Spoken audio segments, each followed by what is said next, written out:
Hola, ¿qué tal? Pues bueno, ahora vamos a hablar de otro tema que es de mis favoritos, que son las generaciones. Y bueno, para hablar de las generaciones de consumo, lo que vamos a tener que identificar es si efectivamente existen patrones comunes entre personas de la misma generación o qué es eso que ocurre, ¿no? Para que de repente pasemos a hablar de la generación Z y qué diferencias tienen con su generación anterior y por qué se forman. Bueno, son muchas preguntas. Vamos a intentar organizarnos y hacer un poco un repaso de las generaciones principales y sus características principales para conocerlos y saber mejor cómo dirigirnos hacia ellos, ¿vale?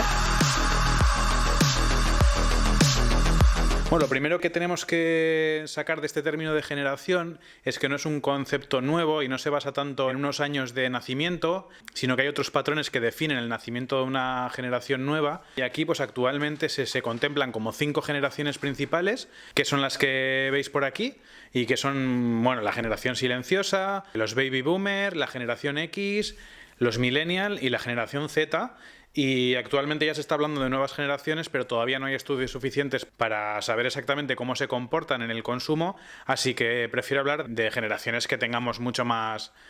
dato, ¿no? Para identificar qué son aquellas características que les identifican o cómo cambian la perspectiva respecto a generaciones anteriores. Mucha gente pregunta como quiénes son las personas que nombran esa nueva generación, ¿no? Estas nomenclaturas no las hace cualquiera. Normalmente publicaciones como la revista Time suelen hacer como una especie de monográfico de una generación en concreto. Las hacen aproximadamente como uno a la década y demás, pero bueno, visto también los cambios relevantes que se están dando en la sociedad en los últimos años, sí que este tiempo se ha estrechado bastante y empiezan a percibirse muchas más diferencias entre personas de periodos de nacimiento mucho más cortos que antes para nombrar una nueva generación. Aquí, por ejemplo, en el año 97, la revista Time sacó una publicación que se llamaba 20 Something y por primera vez describieron lo que se llamaba como una nueva generación, explicando esos cambios de paradigma que habían simbolizado la formación de nuevas formas de hacer, de nuevas formas de entender el mundo, incluso de nuevas características en el consumo que nada tenían que ver con las anteriores, ¿no?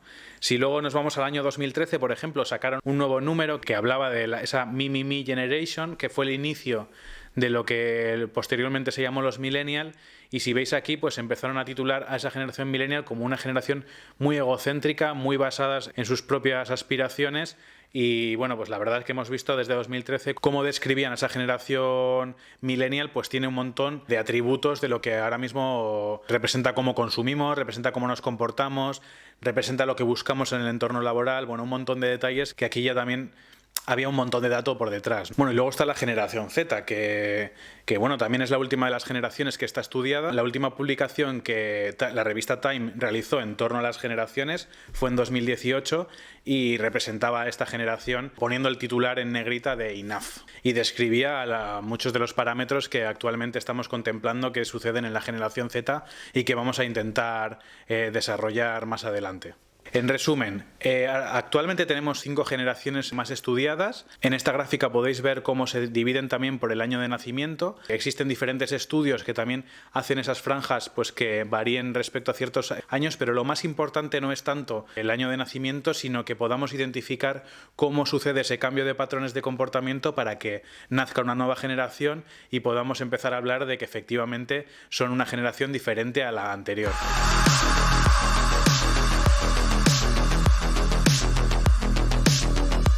La primera de las características que tenemos que considerar es esto que se llama endoculturación.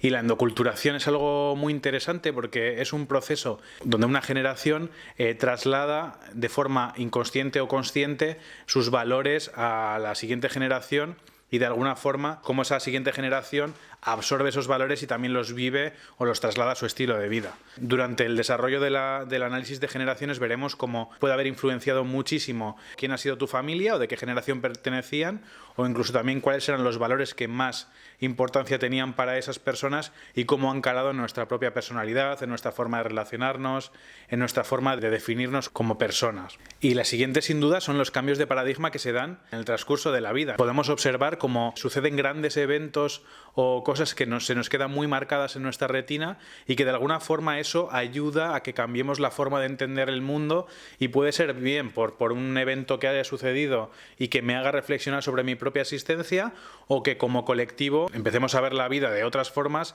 porque ha sucedido algo muy importante, ¿no? en nuestra vida. Pues pensar, por ejemplo, en la influencia que pudo tener Internet, la influencia que ha podido tener otros eventos más masivos como guerras mundiales, etcétera. Pues bueno, innegablemente nos hacen ser las personas que somos, y también cómo es nuestra proyección a futuro.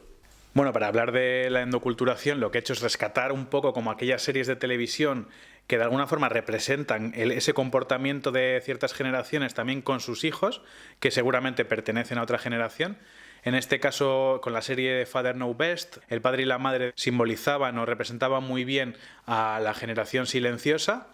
y sus hijos en este caso serían los baby boomers, ¿no? Estamos hablando de una época en la que la influencia entre generaciones era muy grande, las diferencias que se veían entre los valores que representaban una generación y otra no eran tan grandes como podía ser actualmente, también porque el ámbito de referencia era mucho más estrecho, ¿no? Al final, lo que tus padres te decían o los valores que te transmitían tenían muchísimo más impacto quizás antes, en una época más familiar que actualmente, donde nuestro círculo social o nuestra capacidad de influencia depende no solamente de nuestro ámbito familiar, sino que también buscamos fuera, no sé, esa forma de ver el mundo, ¿no? Luego, si nos vamos ya a esos hijos de la generación silenciosa, que son los baby boomers, pues en esta generación pasa algo muy curioso, que claro, su espectro es muy grande. Los baby boomers son los padres y madres de la generación X, y eso pues podemos ver qué cambio de paradigmas, qué cambios de comportamiento se dan. Lo podemos ver súper bien representado en la serie Stranger Things, con algunas de las cosas que suceden o de las relaciones que se dan entre los padres, los hijos, la independencia que tienen los hijos, la autonomía que tienen los padres en algunas historias, incluso los ámbitos laborales en los que los padres y las madres están involucrados, cómo afectan, ¿no? al desarrollo de las propias familias. Y luego, pues eso, como los baby boomers han sido una generación muy amplia, pues no solamente se consideran los padres y madres de la generación X, sino que también son los padres y madres de los millennials. Y aquí hay una cosa muy curiosa que se percibe claramente en Malcolm, que la distancia entre la generación baby boomer y los millennials se amplía, y entonces la capacidad también de volcar esos valores y que incluso sean coetáneos a su tiempo se aleja, ¿no? Digamos que muchas veces vemos que aquellos consejos que nos traían nuestros padres de alguna forma son anacrónicos, no representan la sociedad en la que nosotros nos ha tocado vivir, o incluso que directamente no absorbemos esos valores porque no nos los creemos, ¿no? Uno de los fenómenos más relevantes en torno a la endoculturación es que cuando llegamos a la generación X, que serían los padres y madres de la generación Z, muchos autores hablan de que la endoculturación ha desaparecido. Esto quiere decir que la capacidad de influencia o los valores que transmiten una generación a sus hijos pues es menor que la capacidad de influencia que esa gente joven busca en otros entornos, en otros círculos. Entonces, bueno, aquí ya veis que si observamos mucho el comportamiento que se pueden ver en series como Modern Family, esos hijos tienen una distancia grande respecto a los comportamientos de su generación superior, y por tanto esa endoculturación de alguna forma se rompe y empiezan a aparecer generaciones mucho más autónomas en su forma de decidir los valores que priman en su comportamiento y en su forma de proyectarse. Y luego ya, bueno, un hot topic que está ahí sobre la mesa es cómo los millennials van a ser padres y madres y cómo van a transmitir esos valores a la siguiente generación, ¿no? Todavía esto es una incógnita, nadie sabe cómo sucederá, pero sí que hay un montón de hashtags ahí que hablan sobre millennial parenting, que ya se ve cómo la influencia, por ejemplo, de aspectos que cobran mucha importancia en los millennials, como la apariencia, se traslada muchísimo a la proyección que tienen sobre sus hijos, etcétera, que bueno, es un mundo enorme. El segundo de los parámetros que tiene influencia sobre la creación de una nueva generación es estos grandes cambios de paradigma. Cuando hablamos de cambios de paradigma pueden ser cosas muy influyentes pero de diferentes ámbitos, ¿no? Por ejemplo, se dice que para la generación X una de las cosas que marcó muchísimo su forma de entender el mundo es que fueron la primera generación que vio imágenes de la Tierra desde fuera.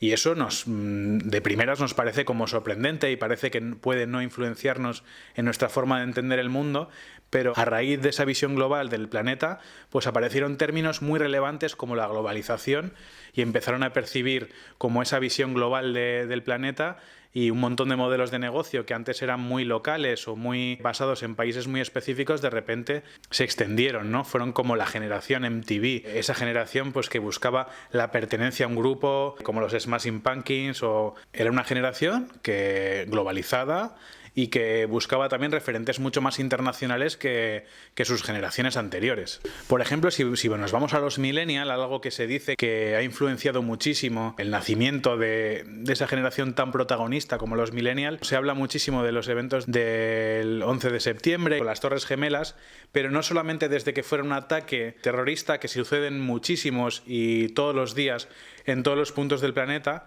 sino que se hacía un ataque muy directo a la visión irrompible de Occidente, ¿no? Entonces, esa visión de que de repente todos podemos ser en algún momento víctimas de un evento negativo o de una crisis, pues trasladó a esta generación el aspecto de la vulnerabilidad. Cómo somos vulnerables a un posible evento negativo, o que ninguno estamos libres de poder sufrir una crisis de menor o mayor magnitud provocada por los seres humanos o incluso por el planeta.